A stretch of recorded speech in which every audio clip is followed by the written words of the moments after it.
Bonsoir Hélène, charmante Hélène, comment allez-vous? Ça va super bien. Je suis là pour les Printemps du Rire. En fait, ce soir, c'est le gala et on est 6 à passer sur scène.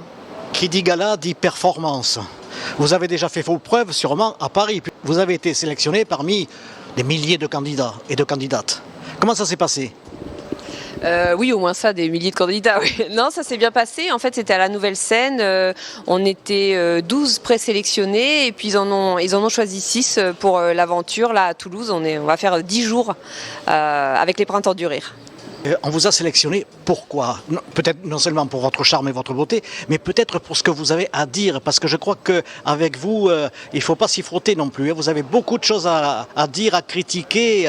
Enfin bref, c'est l'humour, c'est ça? Oui, voilà, je pense pas que ça soit pour mon charme que j'ai été sélectionnée, mais voilà, apparemment ils ont apprécié mon texte et puis mon jeu. Donc du coup, ce soir, je vais encore devoir refaire mes preuves puisque c'est à nouveau un concours avec un gagnant ce soir. Vous excellez donc dans cet art du rire et de l'humour. Quel est votre créneau? Qu'est-ce que vous dénoncez ou bien qu'est-ce que vous critiquez ou bien qu'est-ce que vous aimez et que vous n'aimez pas? Allez, dites-nous un petit peu plus là. Alors, je critique personne. Moi, je m'amuse des contradictions qu'on peut avoir, la mauvaise foi, qu'elle soit féminine ou masculine. Et j'aime beaucoup jouer avec ça, avec toutes ces interactions entre les hommes et les femmes, la politique, le féminisme, le développement personnel. C'est des sujets qui me parlent beaucoup.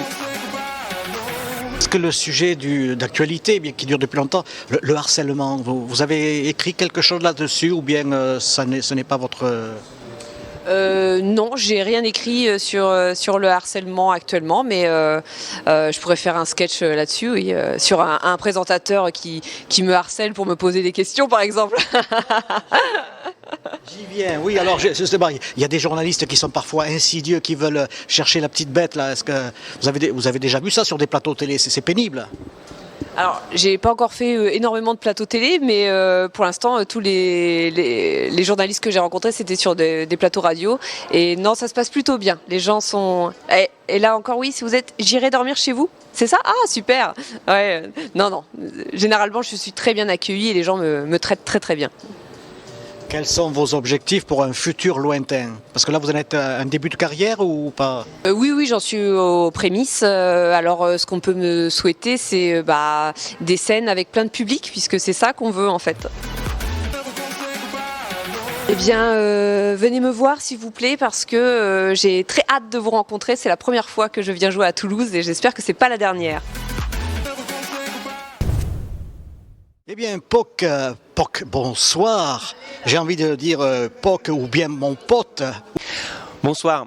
En fait, POC, c'est une faute administrative. Quand je suis arrivé au collège Molière, ils ont mal noté mon nom. Moi, je m'appelle Paul à la base. Et ils ont fait une petite erreur. Bon, après, l'erreur est humaine, quoi. Ils étaient très, très humains dans mon collège. Du coup, c'est devenu mon surnom, quoi. Voilà. Et donc, comment t'es venu un petit peu cet esprit de rire ou de dénoncer beaucoup de choses peut-être? Quel est ton talent? Oui, j'ai été sélectionné. Je ne sais pas plus exactement combien de personnes c'était, mais j'ai eu la chance de faire partie de ces 6 personnes qui partent en tournée maintenant dans les jeunes talents du Printemps du Rire. Et moi, en fait, j'ai énormément de passion dans la danse, dans le chant, dans le piano, dans les poèmes, et c'est plein de trucs que j'ai envie de mettre au service de faire rire des gens, quoi, et les faire se détendre pendant 1 heure avec juste en riant comme ça. Et l'histoire que je raconte dans mon spectacle, c'est celle de Poc qui fait une demande en mariage à Samantha, sa copine, mais elle vient jamais. Et du coup, on est là. Et on l'attend. Et c'est un spectacle sur l'amour, sur l'erreur, et comment faire avec cette absence, et comment continuer à rigoler et passer un beau moment.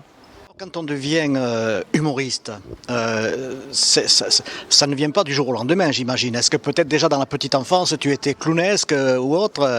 Bref. Oui, ça m'est venu vraiment tôt. Le premier moment où j'ai vraiment fait une représentation comique, c'est à des grandes fêtes de famille, j'imitais mes grands-mères. J'ai une grand-mère américaine, donc je faisais des imitations d'elle. Donc ça m'est venu très très tôt. Mais j'ai mis du temps à l'accepter, à me dire c'est ce que je vais faire de ma vie. Moi à l'origine je voulais être publicitaire. Donc a priori voilà. Et puis j'ai eu un déclic il y a maintenant 5 ans et j'ai arrêté mes études de publicité et j'ai fait les cours Florent et donc me voici en me lançant en tant qu'humoriste. Mes objectifs c'est d'abord de rencontrer plein de monde pendant cette tournée, que ce soit dans un public que moi j'ai pas l'habitude de voir. Moi normalement j'ai un public parisien et donc sortir de ma zone de confort et rencontrer plein d'autres gens comme ça, moi ça m'émoustille beaucoup. Ensuite après le Printemps du Rire, mon objectif c'est de sortir un EP, un album avec les chansons qu'il y a dans mon one man show, parce que je fais un one man show musical et continuer pour arriver dans une plus grande salle à la rentrée en septembre.